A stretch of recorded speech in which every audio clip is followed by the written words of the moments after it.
చెప్పాలి సార్. ఇప్పుడు కోమటిరెడ్డి వ్యాఖ్యలు ఏమంటే మరి చిన్నప్పుడు మనం కథ చదివాం, గుర్తుంటే ఉంటది, చాకలివాడి గాడిద కథ. అంటే కుక్క చేయాల్సిన పని గాడిద చేస్తే గాడిదను బడితే పెట్టి పూజ చేస్తారు కదా, అట్లా. ఇప్పుడు సంబంధిత మంత్రి, రెవెన్యూ మంత్రి రోజువారీగా విలేకరుల సమావేశాలు పెట్టి ఓ రోజు సారీ చెప్తున్నాడు, ఓ రోజు అదంటున్నాడు, ఓ రోజు ఇదంటున్నాడు, రకరకాల మాటలు మాట్లాడుతూనే ఉన్నాడు కదా. సంబంధిత మంత్రి మాట్లాడకపోతే సరే, joint responsibility of the cabinet లో ఇంకో మంత్రి ఒక సబ్జెక్ట్ లో మాట్లాడొచ్చు. తర్వాత రెండోది ఏంటంటే, ఇది అడ్రసింగ్ ది గ్యాలరీ. ఇప్పుడు కోమటిరెడ్డి మాట్లాడిన మాటల్లో అర్థమే లేదు. అధికారులు ఏదో చేశారు అని అంటే అధికారులు ఎట్లా చేస్తారండి? తహసీల్దార్కు ఏం అధికారం ఉంటదండి ఫస్ట్ ఆఫ్ ఆల్ ఇది చేయడానికని? వీళ్ళు కూర్చొని రకరకాలుగా వీళ్ళకు నచ్చిన వ్యవహారాలు వీళ్ళు చేసుకొని ఇవాళ అది బయటకు వచ్చి బహిర్గతం అయిన తర్వాత అధికారుల మీద నెట్టేసే ప్రయత్నం తప్ప వీళ్ళు చేయకుండానే ఇన్ని ల్యాండ్స్ 22A కింద వెళ్ళిపోతాయా? 22A యొక్క మూల ఉద్దేశం కొంచెం జూమ్ లో సెంటర్ లో ఉండండి మీరు. ఇప్పుడు ఆపోజిట్, అటు ఇటువైపు కాదు, ఇటువైపు జరగాలి. ఎస్, ఇంకా ఇటువైపు. ఎస్. ఇప్పుడు వీళ్లకు ఎట్లా ఉంటదంటే అవకాశవాదపు మాటలు మాట్లాడడం అనేది అలవాటైంది. తర్వాత రెండోది నేను అడుగుతున్నాను, ఫస్ట్ ఆఫ్ ఆల్ ఫండమెంటల్లీ మీరు ఇప్పుడు అధికారులు ఇన్ని రకాలుగా ఇంతమంది రైతులు మధ్యతరగతి వాళ్ళు బాధపడుతున్నారు అన్నప్పుడు దీని మీద ఒక టాస్క్ ఫోర్స్ వేసేసి అసలు ఎవరు బాధ్యులు, ఏం జరిగింది, ఏ అంశాలలో ఇట్లాంటి అవకతవకలు జరిగింది, దాని మీద మీరు నిజ నిర్ధారణ ఏం చేస్తున్నారు సార్? ఏం ప్రక్రియ జరిగింది చెప్పండి. ఇప్పుడు రెండోది, ఈ ధరణిని అంటే మార్చేసేసి భూభారతి యాక్ట్ అని తీసుకురావడానికి ఒక పెద్ద కమిటీ పెట్టినారు. దాంట్లో కోదండరెడ్డిని అధ్యక్షులుగా, ఇక మిగతా అంతా నిష్ణాతులు అందరూ కూర్చొని అది ఇది చేసినారు. వాళ్ళు మాత్రం ఏం మార్పులు చేసినారండి? సేమ్ కదే పెంట ఉంచినారు. ఫస్ట్ ఫండమెంటల్ గా ఈ పాపపారం అంతా బీఆర్ఎస్ది. ఎందుకంటే మనకి రికార్డ్ ఆఫ్ రైట్స్ యాక్ట్ 1971 అనేది ఒక బ్రహ్మాండమైన చట్టం ఉంది సార్. దాని మీద చాలా సుప్రీంకోర్టు జడ్జిమెంట్లు ఉన్నాయి, హైకోర్టు. మీరు బీఆర్ఎస్ అంటే ధరణి వల్ల ఇష్యూ వచ్చిందంటారా? ధరణి ఎగ్జాక్ట్లీ 100% ధరణి వల్లనే వచ్చింది. ఎందుకు అంటే నేను మీకు చెప్తాను వినండి. First of all I was special government period at that time. నేను అప్పుడు కూడా ఇదే మాట చెప్పినాను, ఇప్పుడు అదే చెప్తున్నాను. ఎందుకు అంటే ఈ ధరణి యాక్ట్ వచ్చిన తర్వాత ఏం చేస్తున్నారంటే సెక్షన్ 5 లో registration and effecting changes and record of rights when right over the land acquired by way of sale, gift, mortgage or exchange అన్నారు. ఇప్పుడు చూడండి, ఫర్ ఎగ్జాంపుల్ ఇప్పుడు మనకు ఏదైనా రిజిస్టర్డ్ డాక్యుమెంట్ ఉందనుకోండి, ప్రాపర్టీ విల్ బి ఎన్కంబర్డ్. ఇప్పుడు partition document ఉంటుందండి, ఒక గిఫ్ట్ ఉంటుంది. Gift is a private document sir. Gift is not a document which will encumber the property in any manner. So ఇప్పుడు నేను ఫర్ ఎగ్జాంపుల్ నేను ఒక LI దగ్గర ఆస్తి కొనుక్కున్న తర్వాత నా పేరు మ్యూటేషన్ లో నా పేరు వస్తుంది, రికార్డ్ ఆఫ్ రైట్స్ లో నా పేరు ఉంది. ఉండంగా కూడా వేరే వాళ్ళు ఎవరో ఒక డాక్యుమెంట్ సృష్టించినారు. ఏమని? నాకు అమ్మిన నా వెండారే తన బిడ్డకు నాకు అమ్మిన భూమిని గిఫ్ట్ ఇచ్చినట్టుగా ఒక డాక్యుమెంట్ ఎగ్జిక్యూట్ చేసేసి దాన్ని రిజిస్ట్రేషన్ చేసి అది పట్టుకొని పోయి తహసీల్దార్ దగ్గరికి వస్తే తహసీల్దార్ ఏం చేసినాడు అంటే మనం ఫిల్అప్ చేసిన అప్లికేషన్ లో ఉన్న డీటెయిల్స్ ప్లస్ ఈ గిఫ్ట్ సెటిల్మెంట్ డీడ్ లో ఉన్న డీటెయిల్స్ చూసిన తర్వాత ఆటోమేటిక్ గా రికార్డ్ ఆఫ్ రైట్స్ ని తహసీల్దారే మార్చిపారేసినాడు. తహసీల్దార్ కి 2 బాధ్యతలు అప్పగించినారు, రెవెన్యూ బాధ్యతలు, రిజిస్ట్రేషన్ బాధ్యతలు అప్పగించినారు. ఇది కాకుండా మనకు ఓల్డ్ యాక్ట్ లో 1971 లో ఏముండేది? Before amending the record of rights all the person concern must be put on notice అని ఒక ప్రిన్సిపల్స్ ఆఫ్ న్యాచురల్ జస్టిస్ ని ఎన్కంపాస్ చేస్తూ ఒక బ్రహ్మాండమైన ప్రొవిజన్ ఉండేది. మనకి 1971 యాక్ట్ ప్రివేల్ అయినంత కాలము, అది అమలులో ఉన్నంత కాలము ఈ రకమైనటువంటి లొల్లులు లేవు. తర్వాత ఇప్పుడు అగ్రికల్చర్ ల్యాండ్ ఉంటుంది సార్. ఇప్పుడు 30 సంవత్సరాల నుంచి 40 సంవత్సరాల నుంచి నేను కల్టివేట్ చేసుకున్నా. సామాన్య మధ్యతరగతి కుటుంబాల్లో పుట్టినటువంటి వాళ్ళు, పాపం ఇల్లిటరేట్స్ గా ఉన్నటువంటి గ్రామీణ ప్రాంతాల రైతులు, వాళ్ళు రోజు పోయి రికార్డ్ ఆఫ్ రైట్స్ ని చూసుకొని వెరిఫికేషన్ చేసేది లేదు. ఇప్పుడు మనకి ఓల్డ్ తెలంగాణ రెవెన్యూ యాక్ట్ ప్రకారంగా it is the duty of the tahsildars to regularly periodically modify, periodically verify and update the revenue records అని ఉంది. జమాబందీ అనే ఒక ప్రక్రియ జరిగేది. జరిగినప్పుడు వాళ్ళు ఏం చేసేది, రికార్డ్ ఆఫ్ రైట్స్ లో వచ్చేటువంటి మార్పులను పొజిషన్ బేసిస్ మీద మార్చేవాడు.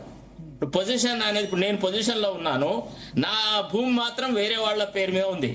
సో వీళ్ళు ఏం చేసినారు, ఈ పొజెసరీ కాలం తీసేయంగానే ఎవరి పేరు మీద రెవెన్యూ రికార్డ్ లో పేరుందో వాళ్ళకి ఆటోమేటికల్ గా వాళ్ళ తరఫున డాక్యుమెంట్స్ ఎగ్జిక్యూట్ అయినాయి. వీళ్ళు పోయినారు, కింది కోర్టులకు పోయినారు, సూట్లు వేసినారు, ఇంజక్షన్. బీఆర్ఎస్ సమయంలో ప్రాబ్లం అయితే మరి బీఆర్ఎస్ సమయంలో ఇప్పుడు 2.5 సంవత్సరాల తర్వాత ఎందుకు వచ్చింది ప్రాబ్లం?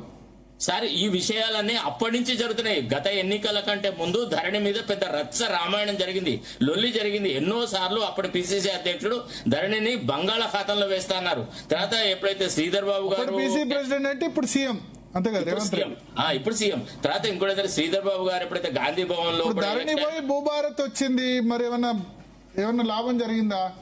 ఏమి జరగలేదు. ఎక్కడ వేసిన గొంగళి అక్కడ. ప్రభుత్వం మారితే ప్రయోజనం లాభం జరగాల్సింది, ఇంకా నష్టం ఎందుకు కావాలి?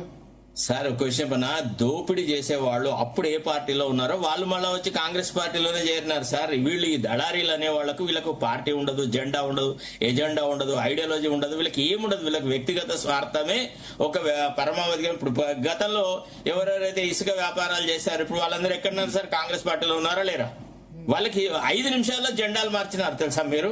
ఇప్పుడు దీని ప్రభుత్వం ప్రజాప్రభుత్వం అని కొత్తగా ఏర్పడిన ప్రభుత్వం గతంలో ఈ పొరపాట్లు జరుగుతున్నాయి కాబట్టి ఈ 1971 యాక్ట్ ను తీసుకువచ్చినటువంటి ఘనత కాంగ్రెస్దే కాబట్టి 1971 యాక్ట్ ను మార్చి ఎప్పుడైతే ధరణి తీసుకువచ్చినారో ఆనాడున్న పరిస్థితులకు అనుకూలంగా అప్పటి నుంచి ధరణి వచ్చినప్పటి నుంచి జరిగిన మార్పులను దృష్టిలో పెట్టుకోకుండా వాటిని ఇగ్నోర్ చేసేసి 1971 యాక్ట్ లో ఉన్న రీతి లోపల ఒకవేళ రెవెన్యూ రికార్డ్స్ ని ఐజిటీస్ గా కనుక పొందుపరిచినా లేదా ఆ కేసెస్ ను రివ్యూ చేసేసి అసలు ఎట్లా ల్యాండ్ రికార్డు ట్రాన్స్ఫర్ అయింది అనే విషయాల మీద పరిశీలన జరిగిన నిజాయితీగా ఈ సమస్యలన్నీ సాల్వ్ అయ్యేది. కానీ అసలు కోదండరెడ్డి గారికి వ్యవసాయంతో ఏం సంబంధం sir? Please, I don't know what is happening అనేది. మేము ఏం చెప్పినాము అంటే శ్రీధర్ బాబు గారి దగ్గరికి పోయినప్పుడు కానీ తర్వాత ఇతరత్రంగా మేము ఏం చెప్పినాం అంటే మన దగ్గర నిష్ణాతులైనటువంటి రిటైర్డ్ జడ్జిలు ఉన్నారు, రెవెన్యూ మీద బ్రహ్మాండమైన పరిశోధనలు చేసిన వాళ్ళు, తీర్పులు ఇచ్చినటువంటి వాళ్ళతోని ఒక జ్యుడిషియల్ కమిటీని బట్టే పొలిటికల్ వితౌట్ పొలిటికల్ ఇన్వాల్వ్మెంట్ లేకుండా ఒకటి పెట్టేసేసి ధరణి ద్వారా వచ్చిన సమస్యలు 1971 యాక్ట్ ఉండగా ఏముండింది, పొజెసరీ కాలం ఉన్నప్పుడు పరిస్థితి ఏంది, పొజెసరీ కాలం తీసేసినాక వచ్చిన పరిస్థితి అని బేరీజు వేసేసి కొన్ని సూచనలు గైడ్ లైన్స్ తీసుకొని తద్వారా రైతులకు మేలు చేసే ప్రక్రియ చేస్తుంటే బాగుండేది. ఓకే, అట్లా చేయకుండా మళ్ళా దీన్ని అదే కొనసాగించినారు. ఇప్పుడు ఫర్ ఎగ్జాంపుల్ మనకి 1971 యాక్ట్ తెలియదని కాదు, after formation of the Telangana under 101 of the reorganisation act ప్రకారంగా we have adopted the record of rights act 1971. What was the need to change? నాకేం అర్థం కాల. అంటే శరత్ గారు ఇప్పుడు నెలాఖరు వరకు సమస్య పరిష్కరిస్తామని మంత్రి హామీ ఇచ్చారు కదా, మరి అప్పటి వరకు భూముల రిజిస్ట్రేషన్లు లావాదేవీలు ఆగిపోతే ప్రజల నష్టానికి బాధ్యత ఎవరిది? మరి అది కాదమ్మా, ఆయన తల కిందికి కాళ్ళు మీదకి చేసినా గానీ మార్చలేడు. నెలాఖరు వరకు కాదు కదా, ఇంకా 2 నెలల సమయం ఇచ్చినా ఇప్పుడున్న సమస్యలను పరిష్కరించడం సాధ్యం కాదు. ఇవి ఎన్నో వివాదాలు ఇవాళ హైకోర్టులో పెండింగ్ లో ఉన్నాయి. ఆయన ఎట్లా రిజాల్వ్ చేస్తాడు చెప్పండి? హైకోర్టులో కొన్ని వందల రిట్ పిటిషన్స్ ఉన్నాయి. ఎప్పుడన్నా ఈ ప్రభుత్వము ఒకవేళ నిజంగా చిత్తశుద్ధి ఉంటే చీఫ్ జస్టిస్ గారి దగ్గరికి వెళ్ళి, ఇప్పుడు గతంలో బీఆర్ఎస్ ప్రభుత్వంలో ఇప్పుడు మనకు సిటీ పెరిఫరీలో సిఎస్ ల్యాండ్స్ అన్నాయి, సివిల్ సూట్ ల్యాండ్స్ 1956 ఆ కేసుల వల్ల చాలా ప్రభుత్వ భూములు అన్యాక్రాంతం అవుతుంటే అప్పటి ప్రభుత్వం యొక్క రిక్వెస్ట్ మేరకు అప్పటి రంగారెడ్డి డిస్ట్రిక్ట్ కలెక్టర్ రఘునందన్ రావు గారి నేతృత్వంలో మేము ఒక పిటిషన్ పెట్టుకున్నాం చీఫ్ జస్టిస్ దగ్గర. ఏమని, ఈ సమస్య ఇది చాలా ఏళ్ల నుంచి పెండింగ్ లో ఉంది, దీన్ని ఏదైనా రకంగా రిజాల్వ్ చేయండి అంటే ఒక స్పెషల్ బెంచ్ కాన్స్టిట్యూట్ చేసినారు. ఎవరు మనకి ఒక డివిజన్ బెంచ్ కాన్స్టిట్యూట్ చేసేసి all the CS problems shall be placed before that particular court అని అంటే ఆ రకంగా వాళ్ళు మనకి రిజాల్వ్ చేస్తారు. అట్టనే ఈ ప్రభుత్వం కూడా చీఫ్ జస్టిస్ ఒక రిక్వెస్ట్ చేసేది ఉండే, ఇంతమంది సన్న చిన్నకారు రైతులకు సంబంధించిన వ్యవహారాలని దీనికి ఒక సపరేట్ బెంచే హైకోర్టులో పెట్టేసేసి దీన్ని రిజాల్వ్ చేయండి అని రిక్వెస్ట్ చేస్తే జరగదండి. ఇప్పుడు మనసు ఉంటే మార్గం ఉంది, అంతేగాని ఈయన కోర్టులో పెండింగ్ లో ఉన్న కేసులలో అన్నిట్లలో నేను నెలాఖరు వరకు ఈ డిస్ప్యూట్స్ అన్ని రిజాల్వ్ చేస్తా అంటే ఏ మేరకు చేస్తాడు? ఆయనకు రెవెన్యూ శాఖ మీద ఉన్న అవగాహన నాకైతే ఏం అర్థం లేదు. ఆయన మాట్లాడే మాటలు విన్నప్పుడల్లా ఏదో పిచ్చోడి చేతిలో రాయి అన్నట్టుగానే ఉంది తప్ప ఒక్క ఇష్యూని కూడా ఇదమితంగా గిది సమస్య ఈ రకంగా దీన్ని పరిష్కరిస్తా అనే మాట మాట్లాడట్లేదు. శ్రవణ్ గారు, డాక్టర్ శ్రవణ్ గారు జాయిన్ అయ్యారు, ఎమ్మెల్సీ మనతో పాటు. మార్నింగ్ మీ ట్వీట్ చూశాను నేను.